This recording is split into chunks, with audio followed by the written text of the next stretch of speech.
don't care what that ticket says. People like you don't belong in first class. The words cut through the luxurious cabin of Executive Airlines Flight 445 like a knife through silk.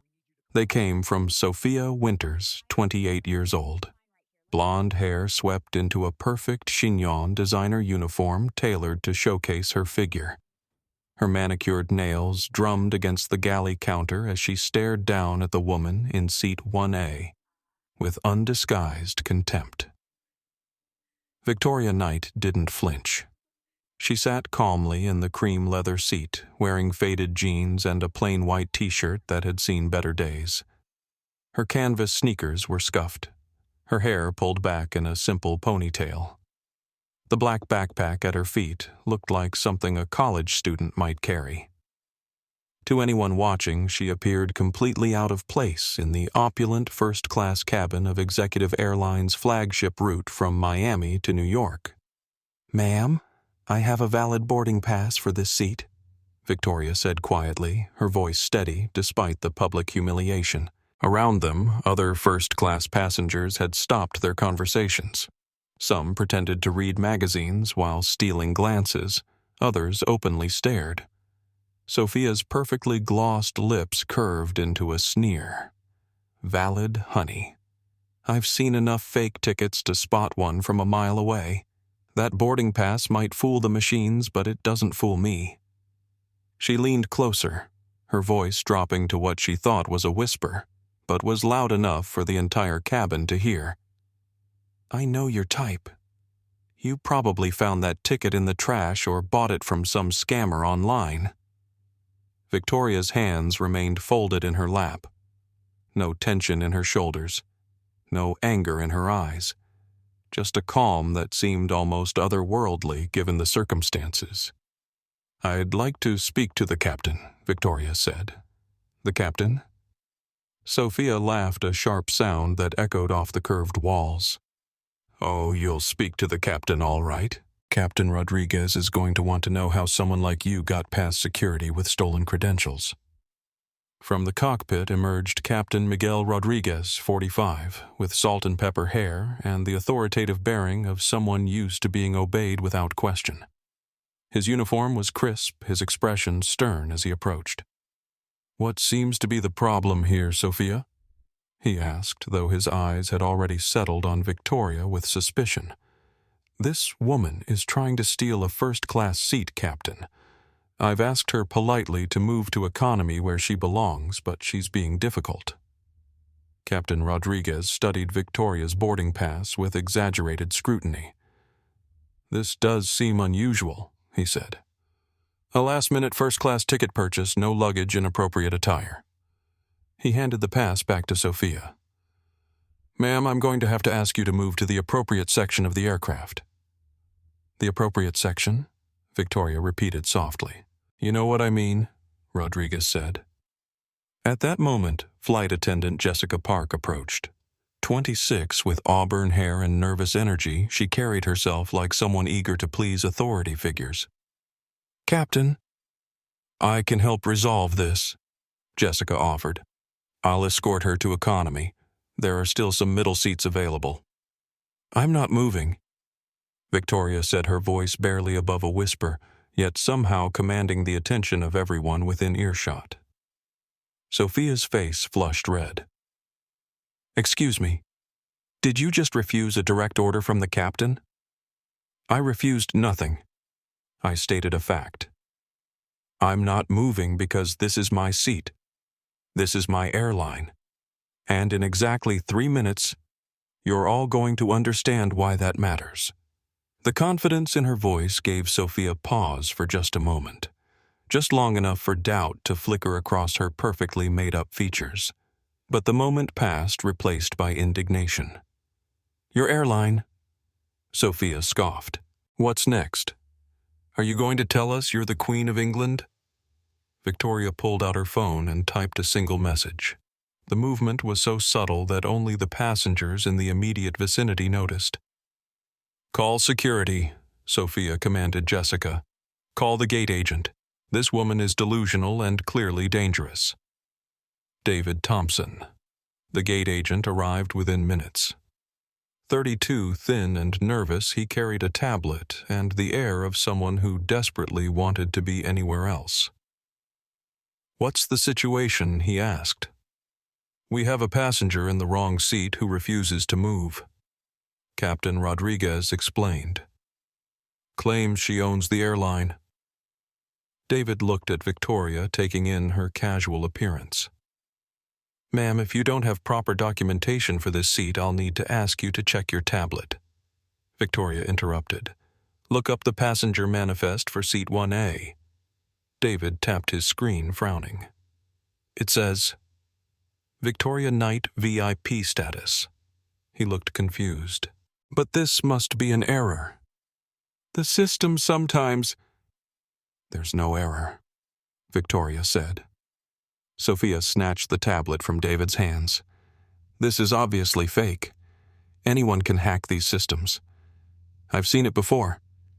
"You've seen someone hack Executive Airlines' passenger manifest system?" Victoria asked, raising an eyebrow. "Well, no, but—" "Then perhaps you should be more careful about making accusations you can't support." The tension in the cabin was becoming unbearable. Other passengers whispered among themselves. Someone had started recording with their phone.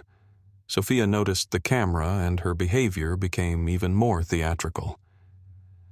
"Ladies and gentlemen, I apologize for this disruption," she announced to the cabin.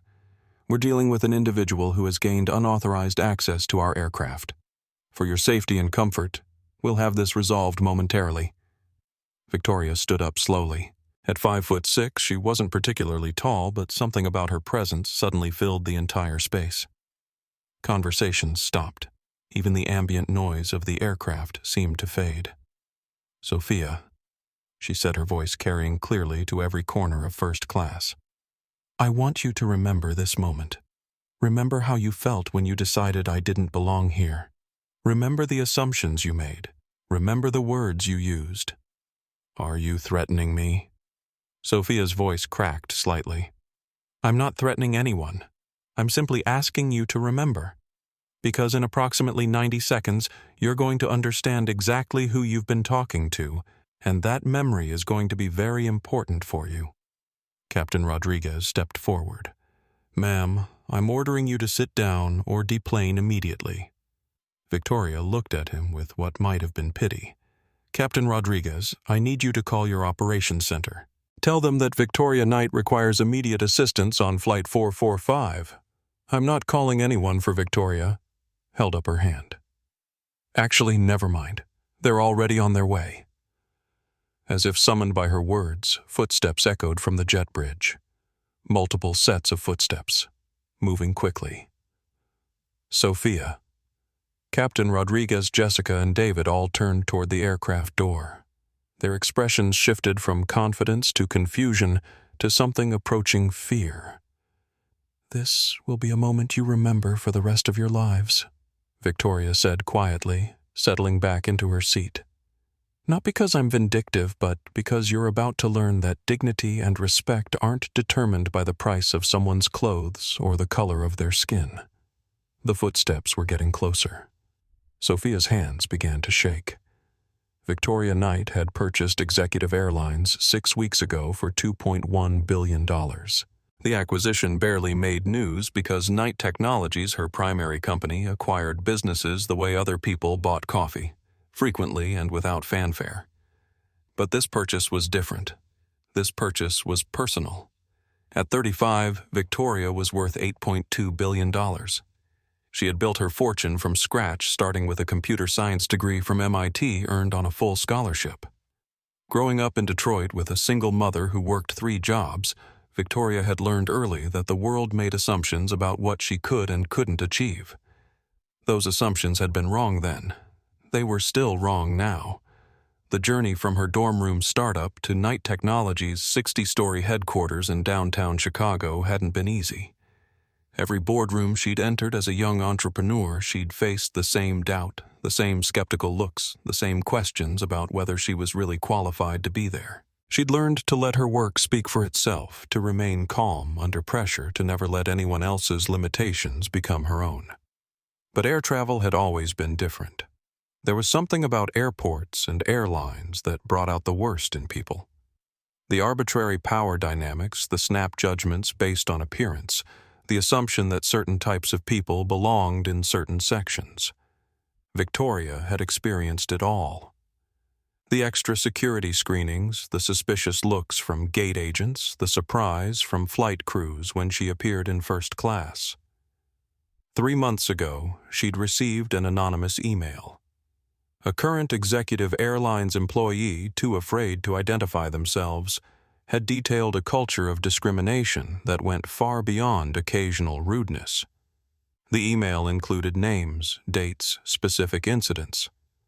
Passengers of color being randomly selected for additional screening, concerns about seating assignments that mysteriously only affected minorities, complaints that disappeared into corporate bureaucracy without investigation.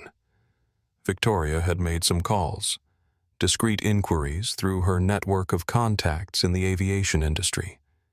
What she learned made her angry, but more than that, it made her determined. Executive Airlines wasn't just enabling discrimination, they were profiting from it. Their exclusive brand image was built on keeping certain people out.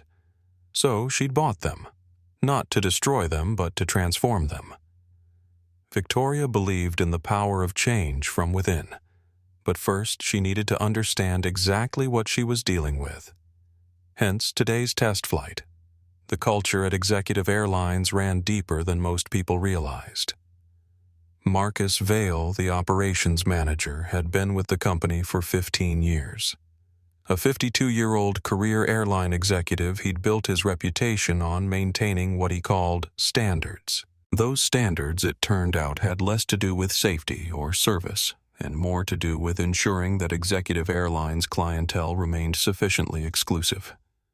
Elena Ramirez worked in customer relations. 29 years old, she'd started as a gate agent and worked her way up. Her job description said she was supposed to resolve passenger complaints. In reality, she'd become expert at making certain types of complaints disappear. Bias incidents were reclassified as misunderstandings. Discrimination became policy clarifications. Outright harassment was filed under isolated incidents that don't reflect company values. The training materials told the story.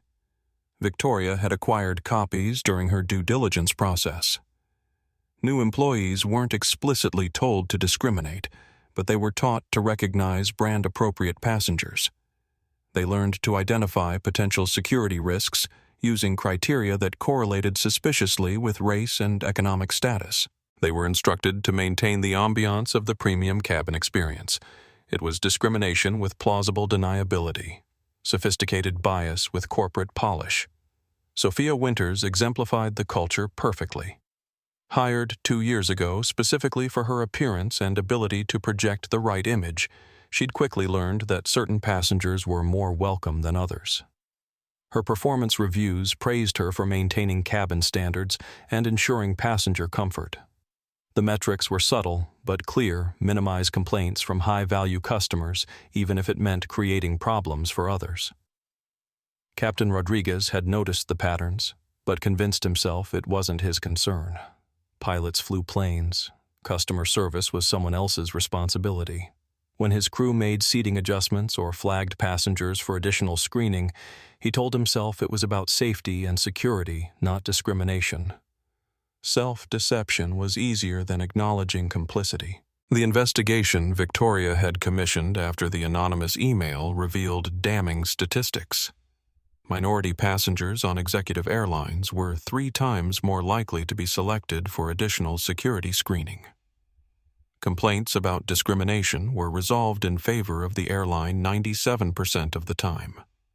Employee surveys revealed that 73% of staff believed certain passengers didn't fit the brand image. But the most telling discovery was the internal communications. Email threads where managers discussed problematic passengers using coded language. Memos about maintaining demographic balance in premium cabins. Training documents that emphasized cultural sensitivity while teaching staff to profile passengers based on appearance. Victoria had seen enough. The test flight was carefully planned to document the discrimination firsthand. She'd chosen Flight 445 specifically because it had generated the most complaints. She'd worn her most casual clothes to trigger the biases she knew existed. She'd booked Seat 1A, the most visible seat in first class, to ensure maximum exposure. James Mitchell, her head of corporate security, was monitoring everything remotely. Former FBI Mitchell specialized in documenting evidence for civil rights cases. Hidden cameras were already in place throughout the aircraft. Audio recording equipment captured every word. The legal team was standing by. But Victoria wasn't interested in simply proving discrimination existed. She wanted to understand how it felt, how it operated, how it could be dismantled. She wanted to experience firsthand what her customers faced so she could build something better. The anonymous employee who'd first contacted her had included a prescient observation. It's not enough to change the policies. You have to change the people. And to change the people, you have to show them who they really are. Victoria was about to do exactly that. Her phone buzzed with a message from Rebecca Torres, her Chief Operating Officer teams in position. Legal ready. Media contacts standing by. Are you sure you want to proceed? Victoria typed back. More sure than I've ever been about anything. The transformation of Executive Airlines had actually begun weeks before Victoria stepped onto Flight 445. New hiring practices were already being implemented. Bias training programs were in development. Customer service protocols were being rewritten. The infrastructure for change was in place. But infrastructure wasn't enough. Culture changed one interaction at a time, one moment of accountability at a time. Today was about accountability. Victoria looked around the first-class cabin. She saw Sophia conferring with Captain Rodriguez in hushed tones. She saw Jessica nervously adjusting her uniform. She saw David checking and rechecking his tablet. She saw the other passengers pretending not to watch while obviously fascinated by the unfolding drama. In a few minutes, all of their lives were going to change. Sophia's career in aviation would be over. Rodriguez would face a federal investigation. Elena and Marcus would discover that enabling discrimination had consequences. Jessica and David would learn that complicity carried a price. But Victoria wasn't focused on punishment. She was focused on prevention. Today's events would become training materials. The documentation would be used to educate future employees about the cost of bias. The story would spread throughout the aviation industry as an example of what happened when discrimination was exposed. More importantly, it would show other victims of discrimination that justice was possible, that quiet dignity could triumph over loud prejudice, that having power meant using it to protect those who couldn't protect themselves. The footsteps from the jet bridge were getting closer. Victoria closed her eyes and thought about her mother, who'd never lived to see her daughter become successful enough to buy an airline. About the scholarship that had changed her life. About all the young people who deserved the same opportunities she'd had. This wasn't about revenge. It was about redemption. For herself, for her customers, and even for the people who were about to lose their jobs. Sometimes destruction was necessary before reconstruction could begin. Victoria opened her eyes and prepared to change everything. Security is on the way. Sophia announced loudly, her voice carrying the authority of someone who believed she held all the power in the situation. She crossed her arms and positioned herself in the aisle, effectively blocking Victoria's path to anywhere else on the aircraft. And when they get here, you're going to be escorted off this plane in handcuffs. Victoria remained seated, her expression unchanged. I see. That's all you have to say? Sophia's voice rose an octave. I see, lady. You're about to be arrested for fraud, trespassing, and probably half a dozen other charges. You should be begging for mercy right now. Doesn't it? Victoria asked quietly. The question hung in the air. Something about her tone, calm, almost curious, made several passengers lean forward.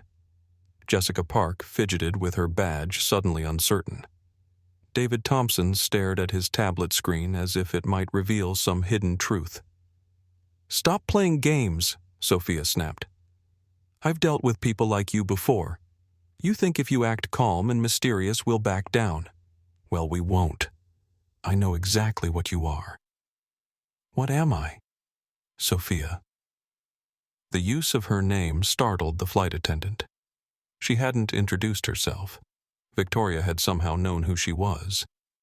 "You're a scammer," Sophia said, but there was less conviction in her voice now. "A con artist who preys on airlines by—" "By what?" Victoria interrupted gently. "By sitting quietly in a seat with a valid boarding pass. By speaking respectfully to crew members. By not raising my voice or using profanity or threatening anyone. By pretending to be someone you're not. Who am I pretending to be?" Sophia's mouth opened, then closed. She realized she'd backed herself into a logical corner. Victoria hadn't claimed to be anyone specific. She'd simply said she wasn't moving from her assigned seat. Marcus Vale appeared from the rear of the aircraft. 52 years old, with thinning gray hair and the bureaucratic bearing of middle management, he carried a thick folder labeled Security Protocols. His arrival seemed to embolden Sophia. "Mr. Vale, thank God you're here. This woman is—" "I can see the situation," Vale interrupted. He studied Victoria with the calculating look of someone who'd made similar assessments countless times before. "Ma'am, I'm Marcus Vale, Operations Manager. I need to see all of your identification documents immediately." Victoria didn't move. "Why? Because we have protocols for dealing with suspicious passengers." "What makes me suspicious?" Vale glanced at Sophia, who nodded encouragingly. "Your appearance is inconsistent with first-class passenger demographics. Your behavior suggests deception. And frankly, you don't look like someone who can afford a seat that costs $8,000. "I see. And what does someone who can afford an $8,000 seat look like? You know exactly what I mean." "No, Marcus, I don't. Please explain." The use of his first name hit Vale like Victoria had slapped him. Just like with Sophia, she knew his name without an introduction. His confidence wavered visibly. Well, professional appearance, appropriate attire, recognizable status indicators, such as expensive luggage, designer clothes, jewelry. So you determine who belongs in first class based on their outfit." Vale's face reddened. He was beginning to realize how his words sounded when spoken aloud. "It's not that simple. We have comprehensive screening procedures based on appearance, based on multiple factors. Name 3 factors that don't relate to how someone looks or dresses." Vale opened his folder frantically, searching for official language that might justify what was happening. Instead, he found himself staring at policies that were even more damning when read literally. Phrases like maintaining cabin ambiance and ensuring passenger comfort suddenly sounded like exactly what they were: coded discrimination. Elena Ramirez arrived carrying a tablet and wearing the expression of someone who specialized in making problems disappear. 29, professionally dressed, she had the smooth confidence of a corporate PR specialist. "I'm Elena Ramirez from Customer Relations," she announced. "I understand we have a seating dispute. Let me see what I can do to resolve this amicably." "There's no dispute," Victoria said. "I'm in my assigned seat with a valid ticket." "Well, sometimes there are errors," Elena said with practiced smoothness. "Overbooking, duplicate assignments, technical glitches. These things happen. The good news is we have several excellent seats available in our premium economy section. I'd be happy to arrange an upgrade. An upgrade from economy to premium economy. With our compliments, of course, plus a travel voucher for the inconvenience," Elena Victoria said softly. "What makes you think I was originally in economy?" Elena blinked. I assumed, based on the situation, which is—" Elena looked around helplessly. Every question Victoria asked forced her to confront the assumptions underlying her response. She was trapped by her own biases. "Look," Sophia interjected, her patience exhausted. This is ridiculous. I don't care what games you're playing or how you know our names. Security is almost here, and when they arrive, you're gone. End of story. She turned to address the other passengers who had been watching with increasing fascination. Ladies and gentlemen, I apologize for this extended delay. Some people think they can intimidate their way into seats they haven't paid for. Well, not on my watch. We maintain standards on executive airlines, and those standards exist to protect your comfort and safety. Several passengers exchanged glances. A woman in row 2 whispered to her husband. A businessman in row 3 had discreetly started recording with his phone. The confrontation had gone on long enough that people were beginning to question whether the crew's behavior was appropriate. Sophia Victoria said, her voice still calm despite everything that had happened. I want you to listen very carefully to what I'm about to say. I don't want to hear, "You have 30 seconds to step back and apologize." The words were spoken quietly, but they carried absolute certainty. Not a threat, not a demand. A simple statement of fact. Apologize. Sophia laughed harshly.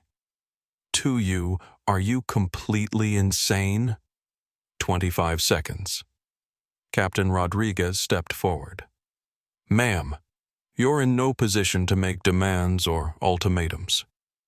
You're facing criminal charges. 20 seconds. Vale clutched his folder tighter. This is absurd. We don't negotiate with passengers who 15 seconds. Elena backed away slightly. Something in Victoria's voice had changed. Still calm, but with an undertone that suggested she knew something they didn't. 10 seconds. I've had enough of this, Sophia declared. She reached for Victoria's arm, intending to physically remove her from the seat. You're coming with me right now. 5 seconds. Stop counting, Rodriguez shouted. Time's up. Victoria pulled out her phone again and made a call, but this time she put it on speaker. Rebecca. It's time. Understood, Ms. Knight. Deploying now. The response came from a woman's voice that carried the crisp authority of a corporate executive. In the background, they could hear rapid footsteps and urgent conversations. Miss Knight Elena repeated weakly. The footsteps from the jet bridge had arrived. The aircraft door opened and James Mitchell entered. 38 former FBI, he moved with the purposeful confidence of law enforcement. Behind him came 3 people in expensive suits carrying briefcases and tablets. Good afternoon, Ms. Knight, Mitchell said. I'm sorry you had to endure this. Behind the executives came 2 airport security officers, followed by a woman with a press badge and a camera operator. The aircraft was suddenly filled with official-looking people who clearly knew exactly who Victoria was. Sophia's face went white. Ms. Knight. Allow me to introduce myself properly, Victoria said, standing slowly. I'm Victoria Knight, founder and CEO of Knight Technologies. As of 6 weeks ago, I'm also the owner of Executive Airlines. The silence that followed was deafening. Sophia's perfect composure crumbled. Rodriguez's authoritative bearing evaporated. Vale dropped his folder papers, scattering across the cabin floor. Elena's tablet slipped from her hands. That's impossible, Sophia whispered. James, could you please show them the documentation? Mitchell opened his briefcase and withdrew a folder. Acquisition contract dated 6 weeks ago. Transfer of ownership filed with the Federal Aviation Administration. Corporate documents establishing Ms. Knight as majority shareholder and chief executive officer of Executive Airlines. He handed copies to each crew member. Their hands shook as they read documents that couldn't be forged signatures, that couldn't be faked official seals, that confirmed their worst nightmare. I bought this airline, Victoria continued, because I received reports about exactly this type of behavior. Discrimination bias, harassment of passengers who don't fit your image of who belongs in premium cabins. We didn't know, Elena began. You didn't know who I was. But would it have mattered if I were any other passenger? Should it have mattered? None of them could answer. I've been investigating this company for months. What I found was a culture that profits from keeping certain people out. Training that teaches employees to judge passengers by appearance. Policies that enable discrimination while providing legal cover. Victoria gestured to the woman with the press badge. This is Sarah Miller from Aviation Weekly. She's been documenting everything that happened here today. Every word, every action, every assumption you made about who belongs in first class. You set us up, Sophia accused. I gave you a choice. You could have treated me with basic human dignity. You could have checked your records properly. You could have apologized when you realized you were wrong. Instead, you chose to escalate. You chose to humiliate. You chose to discriminate. But we were just doing our jobs. No, Sophia. You were revealing who you really are, and now the entire world is going to see it. Sarah Blake couldn't believe what she was witnessing. The 24-year-old travel influencer had boarded Flight 445 expecting to create routine content about Executive Airline's premium service. Instead, she was documenting what would become the most viral aviation story of the year.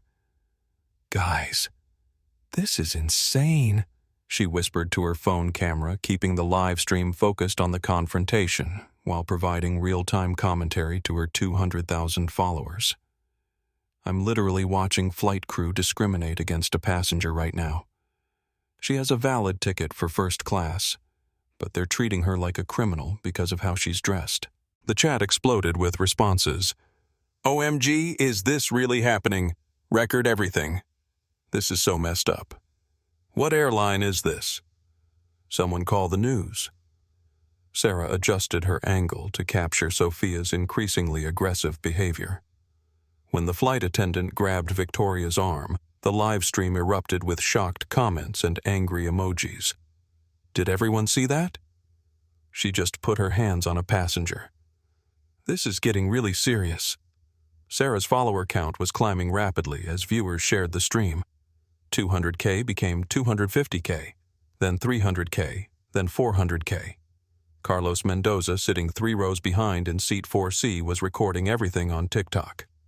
The 31-year-old marketing professional had initially pulled out his phone to capture what he thought would be a funny airline mishap. Now he was documenting something much more significant. His first video, posted when Sophia initially confronted Victoria, had already gained 50,000 views in 10 minutes. The caption read, "Flight attendant humiliating passenger in first class. This is so wrong, discrimination, #airline, #unacceptable." But it was his second video that really exploded. When Victoria revealed she owned the airline, Carlos captured Sophia's expression perfectly. The shock, the horror, the sudden understanding of what she had done. The video gained 100,000 views in its first 5 minutes online. Lisa Rodriguez, a digital journalist for Miami Herald, was on the flight working on a story about airport security. When she realized what was happening, she switched into breaking news mode.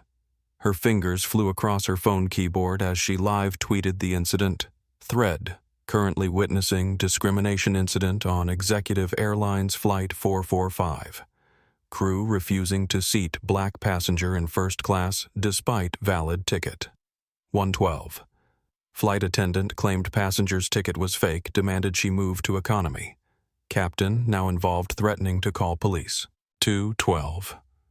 Other passengers recording incident. This is escalating quickly. Clear case of racial profiling happening in real time. 312. Update. Plot twist you won't believe. Passenger just revealed she owns the airline. Crew faces look like they've seen a ghost. 412. Each tweet was retweeted hundreds of times within minutes. The hashtags #Executive Airlines and #FlightShame began trending in Miami, then Florida, then nationally. On the aircraft, the crew members were beginning to realize they were being recorded. Sophia noticed Sarah's phone first. "Turn that off," she demanded. "You can't record without permission." "Actually, I can," Sarah replied, still streaming. "We're in a public space and I'm documenting discrimination. My followers have a right to know what's happening here." "Your followers?" Captain Rodriguez asked. 450,000 people are watching this live right now, Sarah said. The number was actually closer to 600,000, but she was too focused on the drama to check the exact count. Jessica Park turned pale. How many people it's trending on Twitter too called out a passenger from row 2. Executive Airlines is getting destroyed in the comments. Carlos posted another TikTok update part 3. The crew just found out they're being live streamed to 500,000 people. They look sick. This woman really owns the airline, hat karma nasht ound hatch flight from hell. The video gained 200,000 views before he finished typing the caption. Lisa's Twitter thread had caught the attention of major news outlets. Her DMs filled with requests from CNN, Fox News, NBC, and aviation industry publications. She quickly sent a message to her editor. Drop everything. I'm sitting on the biggest aviation story of the year. Need photographer and video crew at MIA immediately. The social media explosion was happening faster than anyone could control. Passenger phones captured every angle of the confrontation. Multiple live streams showed different perspectives. TikTok videos spread across the platform like wildfire. Aviation industry groups started weighing in. The Association of Flight Attendants posted discrimination has no place in aviation. All passengers deserve dignity and respect regardless of appearance. Civil rights organizations shared the live streams with commentary about ongoing discrimination in air travel. The NAACP's official Twitter account posted, "This is why we need continued vigilance.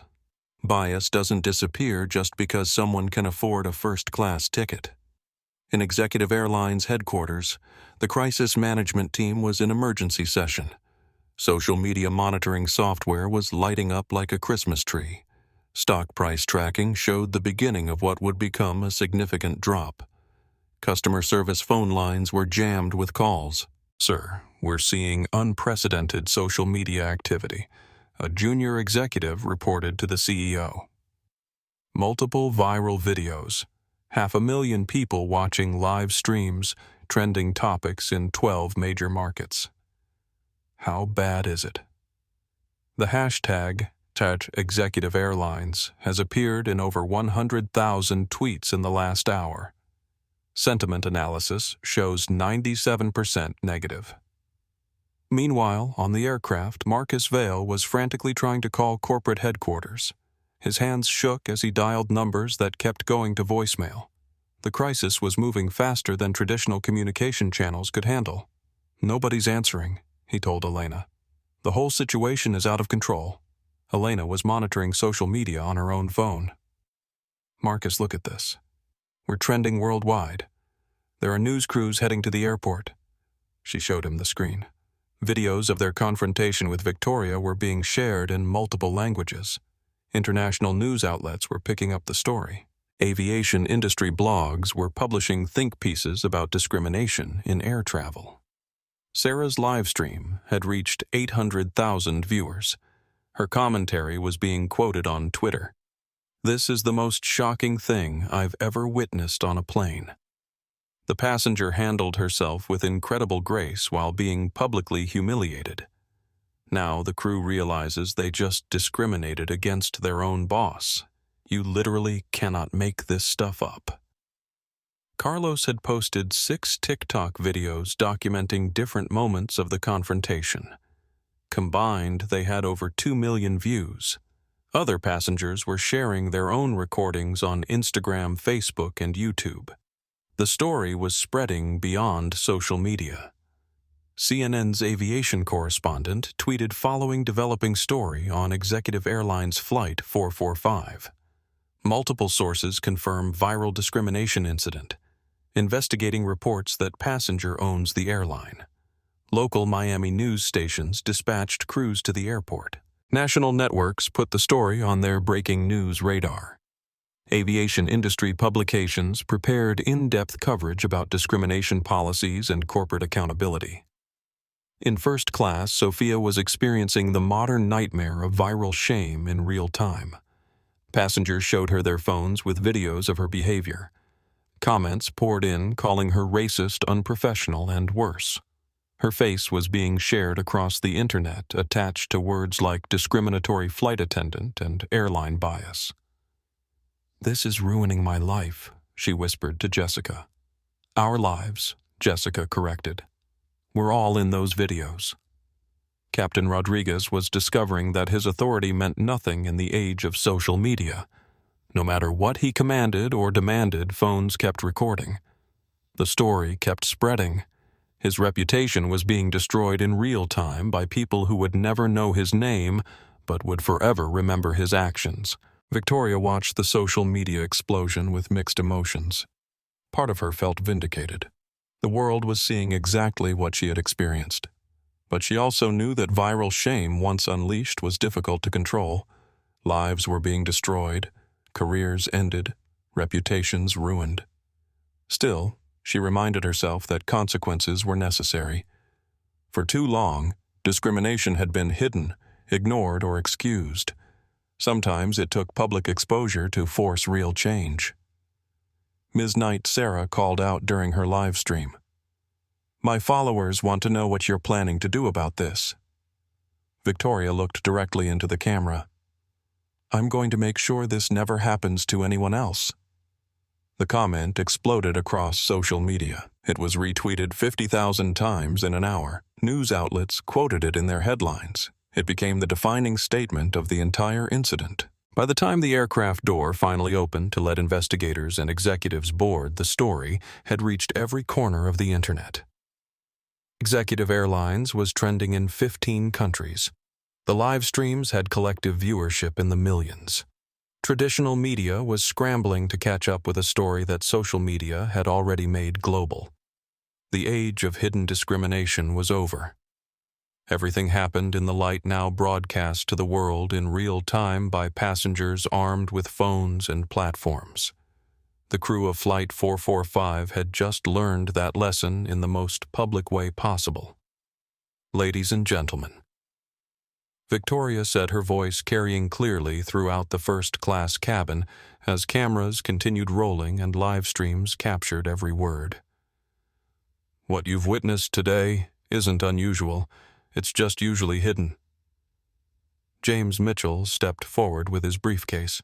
Behind him, the executives from Knight Technologies arranged themselves with the precision of a military operation. Rebecca Torres, Victoria's chief operating officer, entered carrying a tablet that displayed real-time legal documentation. "Allow me to properly introduce the team," Victoria continued. "James Mitchell, Corporate Security; Rebecca Torres, Chief Operating Officer of Knight Technologies, and, as of today, Interim President of Executive Airlines. Our legal counsel from Morrison Blake & Associates, and representatives from the Federal Aviation Administration who will be conducting an immediate investigation." Sophia's legs gave out. She sank into an empty seat, staring at Victoria with the expression of someone watching their entire world collapse. "This can't be happening." "Oh, but it is said, Rebecca Torres," her voice carrying the crisp authority of someone accustomed to corporate warfare. "Ms. Knight's acquisition of Executive Airlines was completed 6 weeks ago. During the due diligence process, we uncovered a pattern of discriminatory behavior that required immediate investigation." She handed Marcus Vale a tablet displaying financial documents, corporate filings, and regulatory approvals. "Everything is legal documented and officially registered with appropriate aviation authorities." Captain Rodriguez found his voice. If you own the airline, why didn't you identify yourself? Why go through this charade?" Victoria's expression remained calm, but something harder appeared in her eyes. "Because, Captain Rodriguez, I needed to see exactly how your crew treats passengers who don't meet your expectations. I needed to document the culture that allows discrimination to flourish under the guise of maintaining standards." She gestured to the hidden cameras that James Mitchell was now revealing throughout the cabin. "Every word, every action, every assumption has been recorded. This wasn't a charade. It was evidence collection." Elena Ramirez stepped forward desperately. "Ms. Knight, surely we can resolve this privately. If there have been misunderstandings, we can address them through proper channels, Elena. Victoria interrupted gently. You've spent 2 years making discrimination disappear through proper channels. You've reclassified bias incidents as misunderstandings, buried complaints in bureaucracy, and convinced victims that seeking justice wasn't worth the effort. Rebecca pulled up files on her tablet. Elena Ramirez, Customer Relations Manager. In the past 24 months, you've processed 347 discrimination complaints. Of those, 337 were dismissed as isolated incidents or policy misunderstandings. That's a 97% dismissal rate for bias claims. Elena's face went white. I was following company policy. You were enabling a culture of discrimination while providing corporate cover for inexcusable behavior. Marcus Vale tried to assert some authority. Now wait just a minute. If you have concerns about our policies, there are proper procedures for Marcus. Victoria said, her voice cutting through his bluster like a blade. You wrote those policies. You created training materials that teach employees to judge passengers by appearance. You've institutionalized bias while maintaining plausible deniability. James Mitchell handed Marcus a thick folder.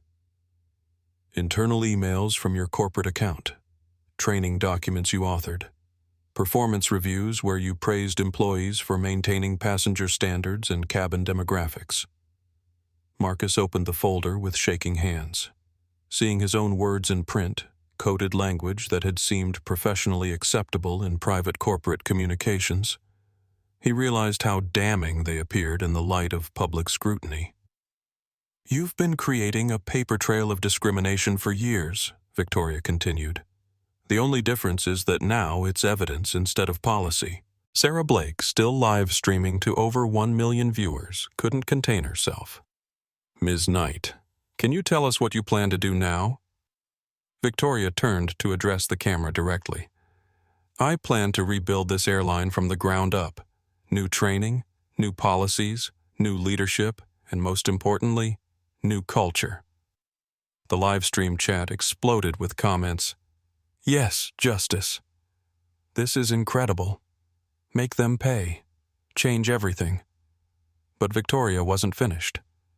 She addressed the crew members who had humiliated her with the same calm dignity she'd maintained throughout their attacks. Sophia Winters, she said. The flight attendant looked up with tear-filled eyes. You're terminated effective immediately. Not because you didn't recognize me, but because you treated a passenger with contempt based solely on appearance. Please, Sophia whispered. This job is everything to me. I can change. I can be better.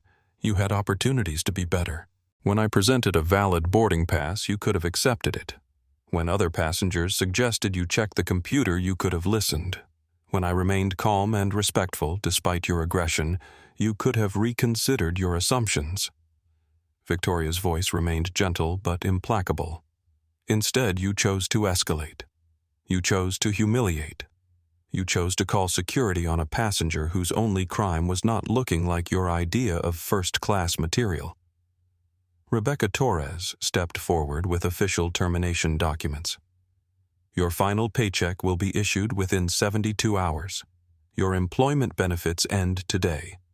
You have 10 minutes to collect personal items from crew areas. Captain Rodriguez straightened his shoulders, trying to maintain some dignity. If you're terminating me, I want it on record that I was following established protocols. Miguel Rodriguez Victoria interrupted. You're not just terminated. The FAA will be reviewing your pilot's license. You used your authority as captain to threaten a passenger with arrest for the crime of existing while black in first class. That's not what happened. That's exactly what happened. You saw a black woman in casual clothes and immediately assumed she was a criminal. You never checked passenger manifests, never verified policies, never questioned whether your crew might be wrong. James Mitchell produced another folder. Captain Rodriguez's flight records show a pattern of passenger incidents correlating with race and economic status. 14 formal complaints in 2 years, all involving minorities, all dismissed by company leadership. I was protecting airline security. You were protecting prejudice, Victoria replied, and now you'll face federal investigation for discrimination under color of authority. Jessica Park was crying openly now. Ms. Knight, I was just following orders. I didn't want to get involved. Please don't ruin my life over this. Victoria studied the young woman for a moment. Jessica, you chose to search my belongings publicly. You chose to support your colleague's discrimination. You chose to remain silent when you could have spoken up. But I'm not racist. I don't hate anyone. Hate isn't required for discrimination, Jessica. Complicity is enough. Silence is enough. Standing by while others are humiliated is enough. Rebecca presented Jessica with her termination documents. Your career in aviation is over. We'll be notifying other airlines about the circumstances of your dismissal.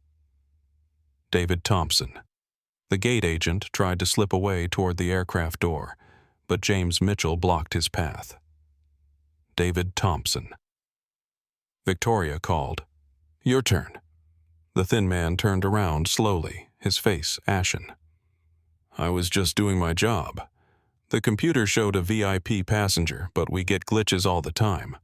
I had to make a judgment call. You made a judgment based on skin color and clothing. You saw Victoria Knight VIP status on your screen and decided it must be an error because the woman in front of you was black. That's not... I wasn't thinking about race. Victoria pulled out her own tablet and displayed David's employment records. 2 years as a gate agent, 47 passenger complaints, all involving minorities. You've consistently flagged Black and Hispanic passengers for additional screening, questioned their credentials, and delayed their boarding. I was being thorough. You were being discriminatory. And now you're unemployed. Rebecca handed him his termination papers. Security will escort you from airport premises.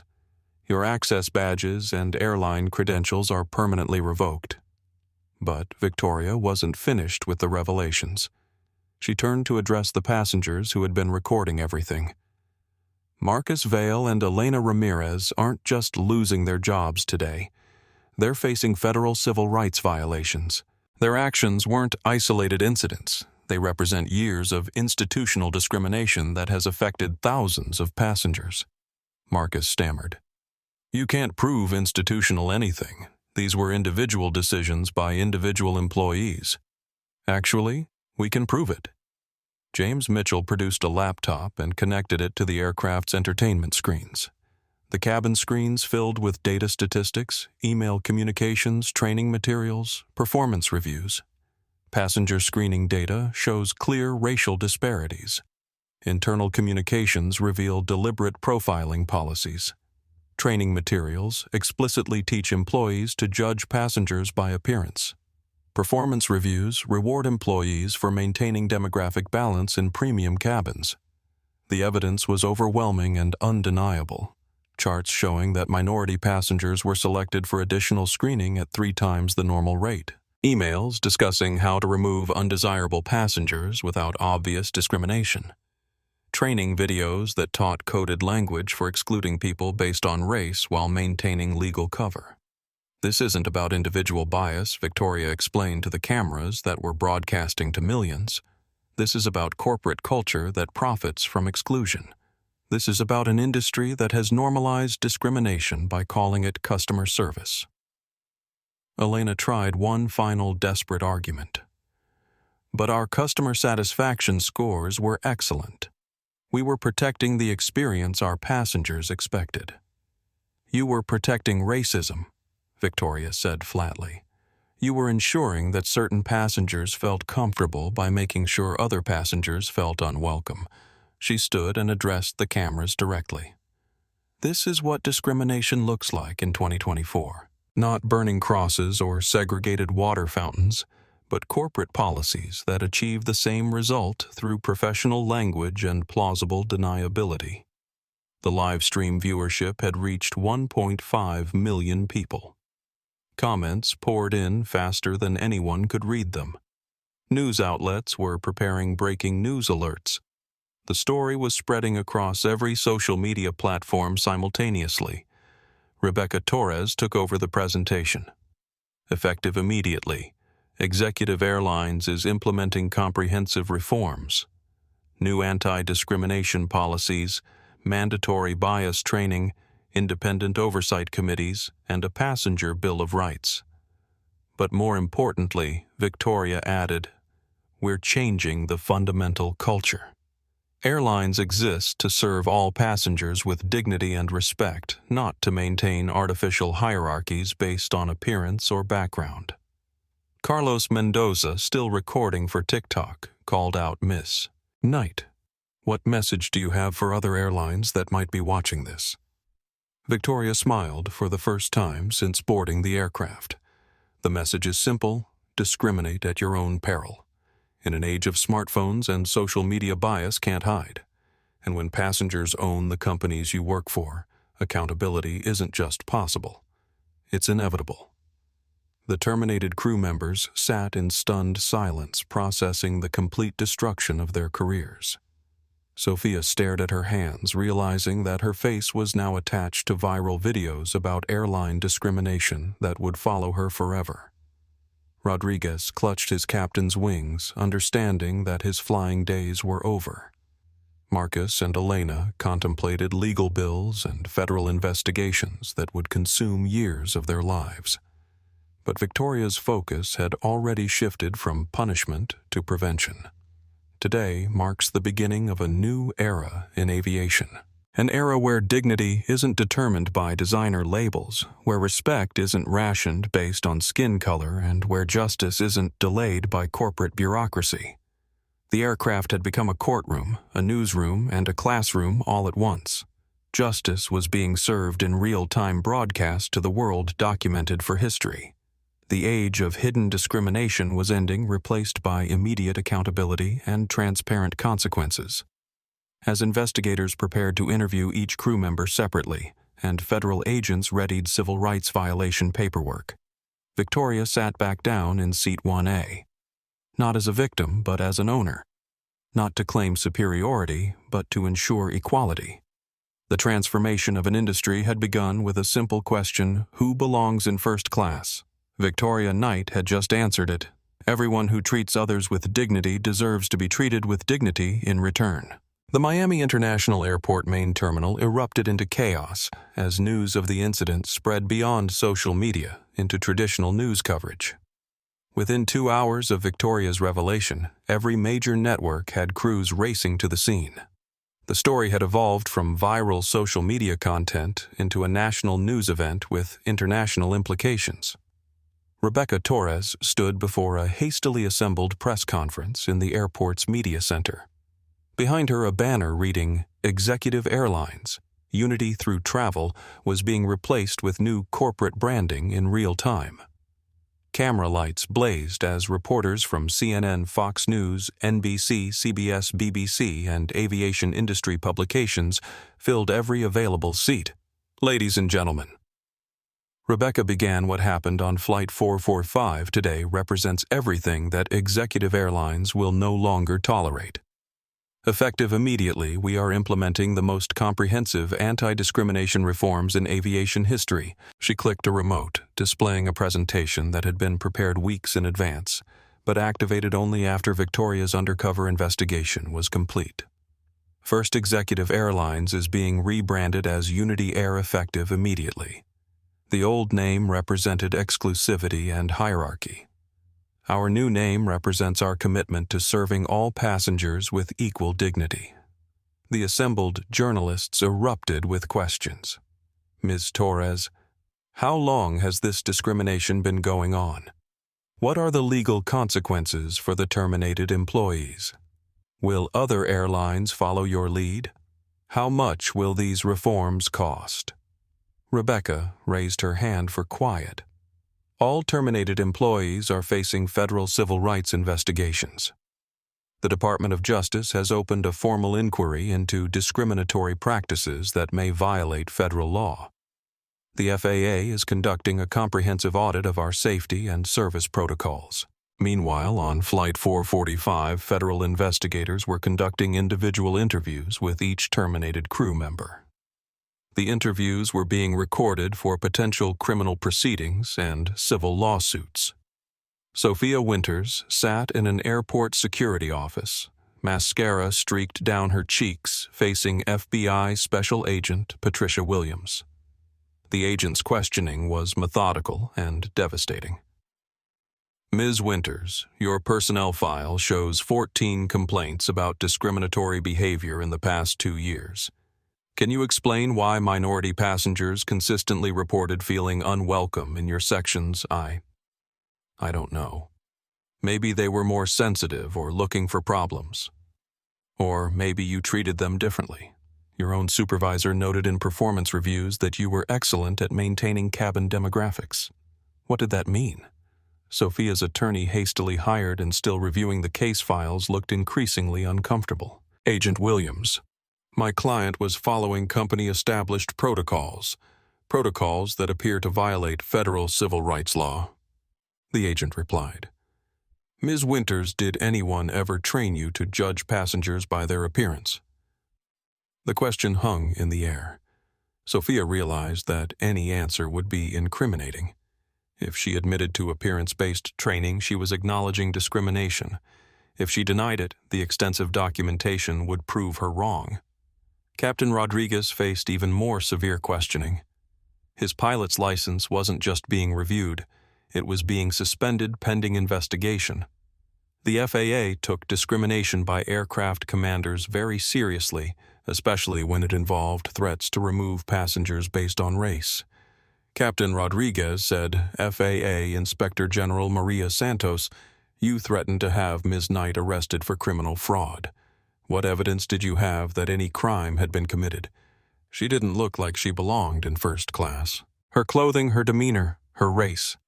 That's not what I said, but it's what you meant. Your communication logs show you've requested passenger removals 23 times in 2 years. 18 of those passengers were minorities. Can you explain this statistical anomaly? Rodriguez's attorney interrupted. Inspector Santos' correlation doesn't prove causation.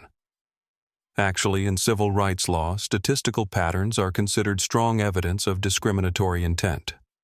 Your client may face federal charges. The legal consequences were mounting rapidly. The Department of Justice's Civil Rights Division had opened a pattern and practice investigation into executive airlines. Individual crew members faced potential criminal charges for deprivation of civil rights under color of authority. Civil lawsuits from previously discriminated passengers were being filed hourly. But the most immediate consequence was social media justice. Sophia's face had become the internet's symbol of airline discrimination. Her image appeared in memes, reaction videos, and social commentary across every platform. The hashtag #SophiaWinters was trending alongside #Executive Airlines and #Airline Discrimination. A Twitter account called @AirlineEquality had compiled every video angle of the incident into a comprehensive timeline showing exactly how Sophia's behavior escalated. The thread was retweeted 200,000 times in 6 hours. Carlos Mendoza's TikTok videos had gained over 5 million views collectively. His final video showing Sophia's face when she realized Victoria owned the airline became the platform's most shared aviation content ever. Comments poured in from around the world. Justice served airplane emojis. This is what accountability looks like. Fire emoji. Never judge a book by its cover. Book emoji. Karma is beautiful. Sarah Blake's live stream had been watched by 2.3 million people at its peak. Major news outlets were licensing her footage for broadcast. Her follower count had exploded to over 800,000 as people sought the original source of the story. Guys, this is absolutely insane, she told her camera from the airport terminal. I've never seen anything like this. The entire airline industry is talking about what happened. Other flight attendants are reaching out to share their own stories about pressure to discriminate.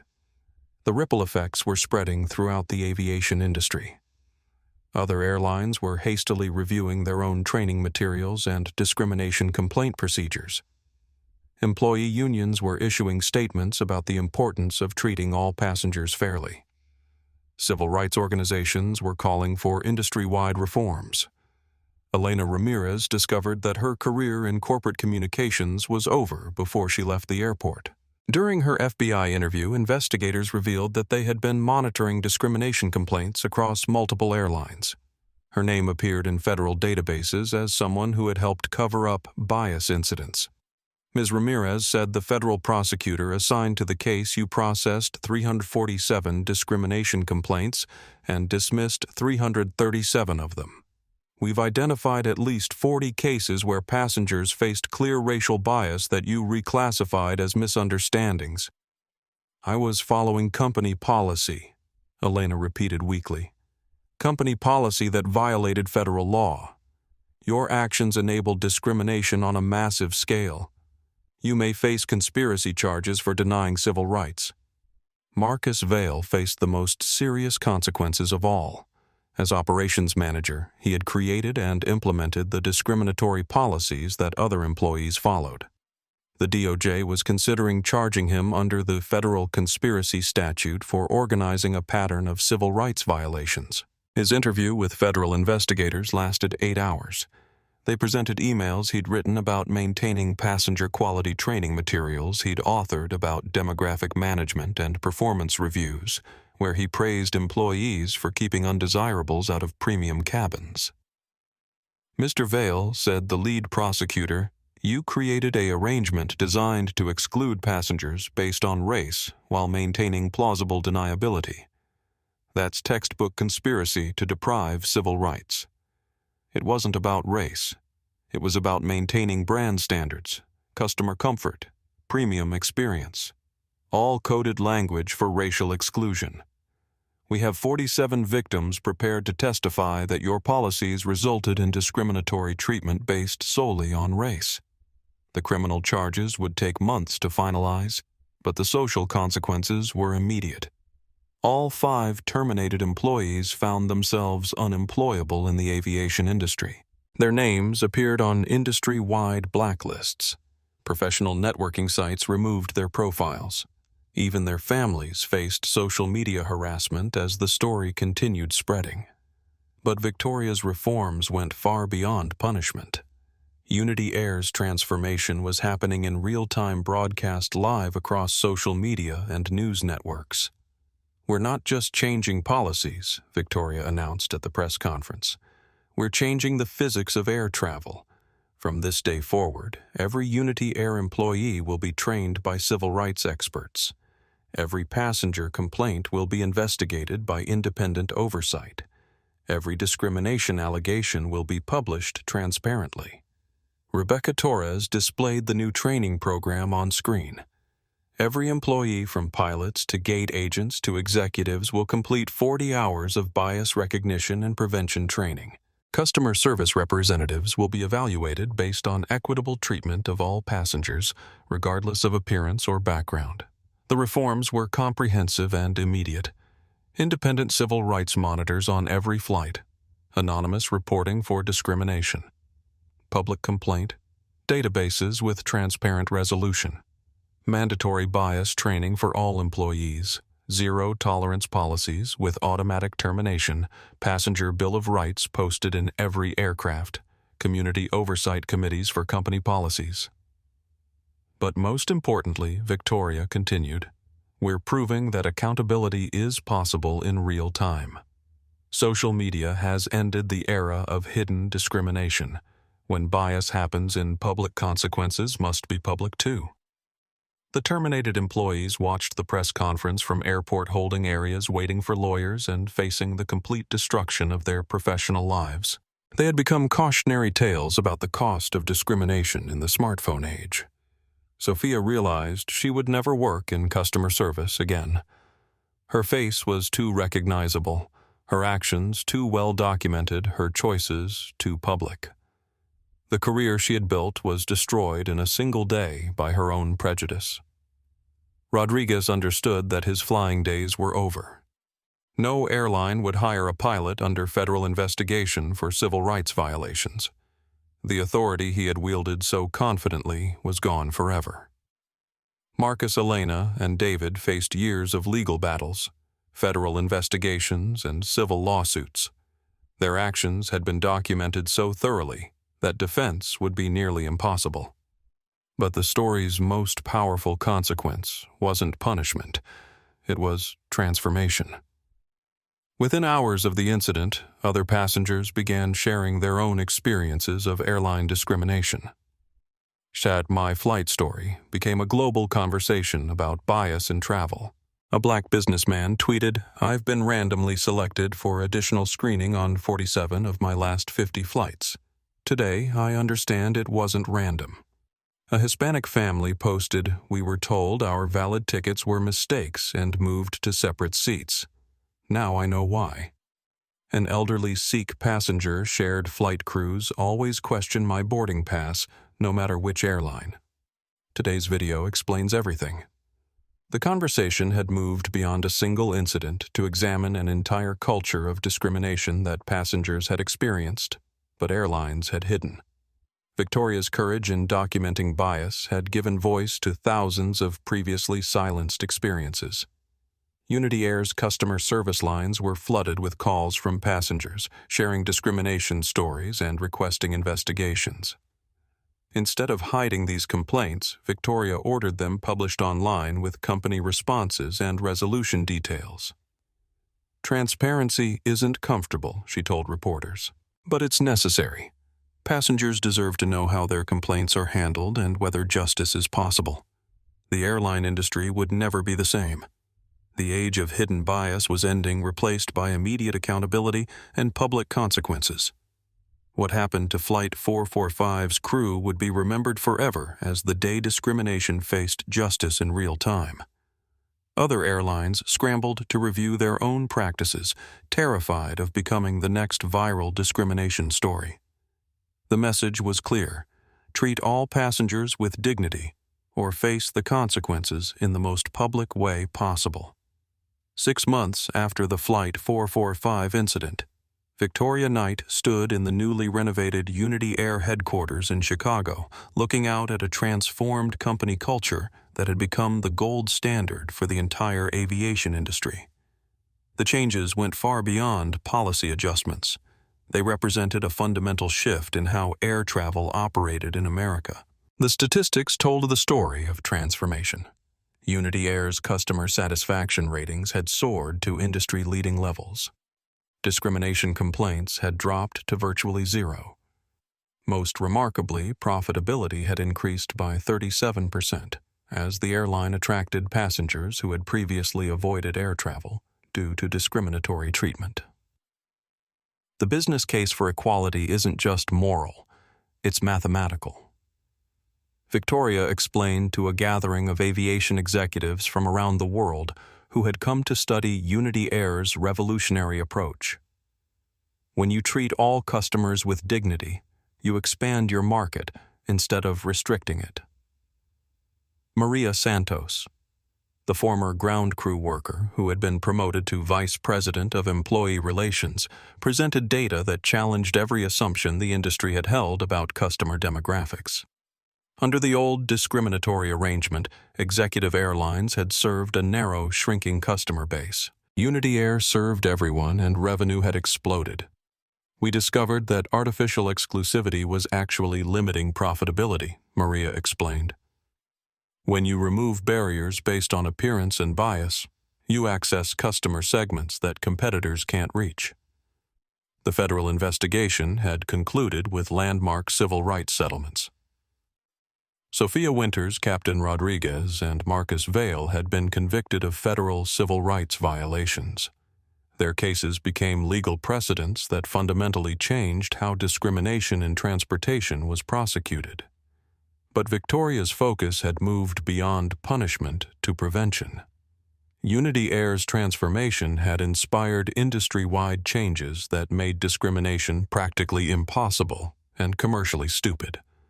The Community Heroes Initiative had evolved into something unprecedented in aviation. 50% of first-class seats on every Unity Air flight were reserved for teachers, firefighters, nurses, veterans, and social workers nominated by their communities.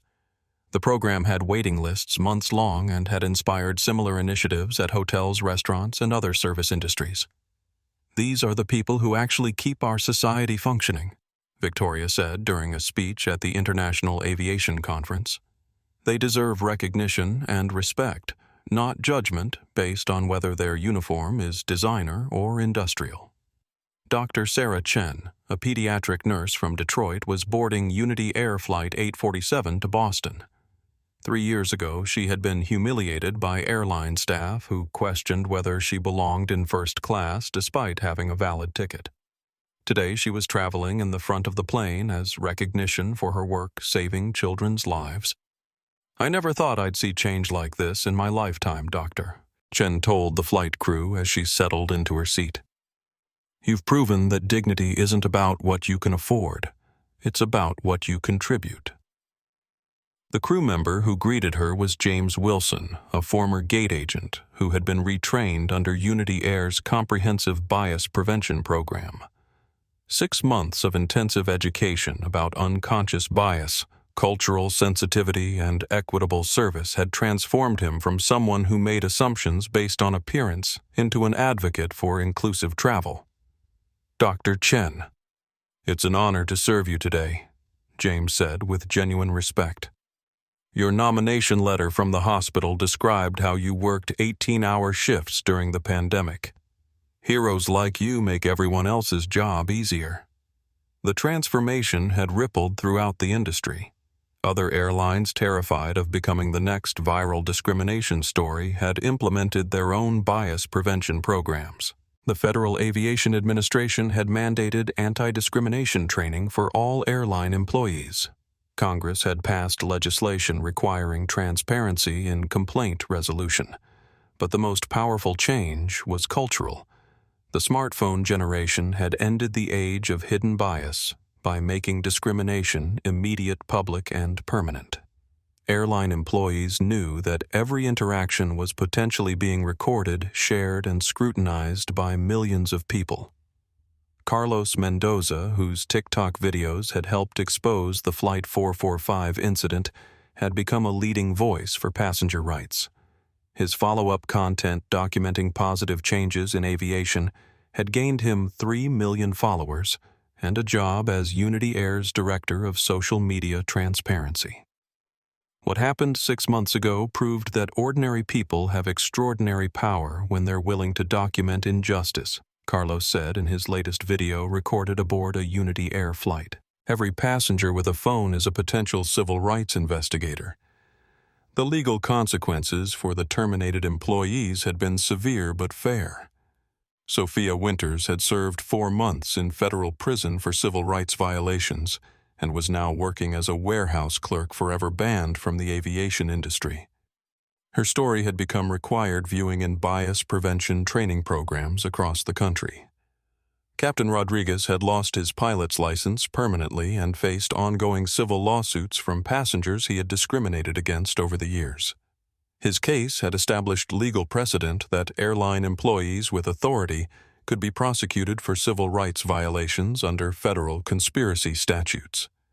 Marcus Vail's conviction for organizing discriminatory practices had sent shockwaves through airline management. Executive-level employees could no longer hide behind corporate policies when those policies violated civil rights. Personal accountability had been established at every level of the industry. But Victoria's proudest achievement wasn't punishment. It was prevention. Unity Air had become living proof that equality wasn't just morally right, but economically smart. The airline's success had inspired transformation across the travel industry. Hotels had adopted similar transparency requirements for discrimination complaints. Car rental companies had implemented bias prevention training. Even restaurants and retail stores had begun publishing diversity and inclusion metrics to avoid becoming the next viral discrimination story. The smartphone changed everything, Victoria explained to a gathering of civil rights leaders. Discrimination can't hide anymore. Every bias incident is potentially global news within minutes. That's created powerful incentives for institutional change. On a chilly December morning exactly 1 year after the Flight 445 incident, Victoria walked through Unity Air's main terminal at Chicago O'Hare. The space buzzed with diverse passengers traveling to destinations around the world. Children of all backgrounds played in family areas. Elderly passengers received respectful assistance, regardless of their appearance. Business travelers worked side by side without the artificial hierarchies that had once divided premium and economy sections. She paused at gate B7 where Unity Air Flight 445, the same flight number from that transformational day, was preparing for departure to Miami. The crew was led by Captain Jennifer Martinez, a Hispanic pilot who had been promoted after the old discriminatory management was removed. Ms. Knight, Captain Martinez said, approaching with genuine warmth. "Are you flying with us today?" "Actually, yes," Victoria replied. "Seat 34C. The same seat Sophia Winters tried to force you into?" "Exactly. I want to make sure the service is excellent in every row." Victoria boarded the aircraft and walked past the first-class section where teachers, firefighters, and veterans were being served with the same dignity once reserved only for the wealthy. She continued to the back of the plane and took her seat in the last row next to a young mother traveling alone with twin toddlers. "Are you sure you want to sit here?" the woman asked, recognizing Victoria despite her casual clothes and simple appearance. "I mean, you own the plane." Victoria smiled and buckled her seatbelt as the engines hummed to life. "If this seat is good enough for my customers, it's good enough for me. Besides, I learned something important a year ago. Dignity isn't about where you sit. It's about how you treat the person sitting next to you." As the aircraft lifted into the clouds above Chicago, Victoria reflected on the journey from that confrontational morning in Miami to this moment of quiet satisfaction. She had transformed an airline, changed an industry, and proved that justice was possible when people were willing to document injustice and demand accountability. The teenage boy across the aisle was watching videos on his phone. Carlos Mendoza's latest content about passenger rights and airline transparency. The businessman in front of her was reading a news article about Unity Air's record profits and industry-leading customer satisfaction. The flight attendants moved through the cabin treating every passenger with the same professional respect, regardless of age, race, or apparent wealth. This was what victory looked like. Not revenge or punishment, but transformation. Not destroying enemies, but creating friends. Not dividing people, but bringing them together around shared values of dignity and respect. "Ladies and gentlemen, welcome aboard Unity Air Flight 445, Captain Martinez announced over the intercom. We're honored to serve passengers from all backgrounds and destinations today. As we always say at Unity Air, we don't just fly together, we rise together." Victoria closed her eyes and smiled. The battle against discrimination would never be completely won, but today's flight proved that progress was possible when people chose courage over comfort, justice over convenience, and equality over exclusivity. Power, she had learned, wasn't about the seat you occupied, but about ensuring everyone had the right to sit with dignity. And on Unity Air Flight 445, climbing through the clouds toward a better tomorrow, that principle wasn't just a policy. It was a promise kept every single day. Victoria Knight proved that true change doesn't require a loud voice or dramatic gestures. Sometimes the most powerful revolutions begin with someone who refuses to move from where they belong. Her quiet strength transformed not just an airline, but an entire industry's understanding of dignity and respect. If this story moved you, if you believe that everyone deserves to be treated with dignity regardless of how they look or where they come from, then I need you to do 3 things right now. First, smash that like button to show support for stories that matter. These are the stories that change hearts and minds, and your like tells YouTube to share this message with even more people who need to hear it. Second, subscribe to this channel and ring that notification bell. We share powerful stories about ordinary people standing up for what's right, and you don't want to miss a single one. When you subscribe, you're joining a community that believes in justice, equality, and the power of one person to change everything. Third, and this is the most important part, share this video. Share it with your family, your friends, your coworkers. Share it on your social media. Send it to that person who needs to be reminded that their dignity matters. Because Victoria Knight's story proves that when good people stand together, discrimination doesn't stand a chance. Remember, every time you choose kindness over prejudice, every time you speak up instead of staying silent, every time you treat someone with dignity instead of judgment, you're continuing Victoria's legacy.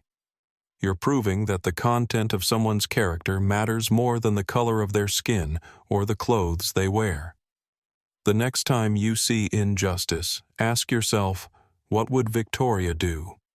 Then do it. Because the power to change the world isn't in the hands of billionaires or politicians. It's in your hands. It's in mine. It's in all of us, one choice at a time. Thank you for watching. Thank you for caring, and thank you for being part of the solution. Until next time, remember, we don't just fly together, we rise together.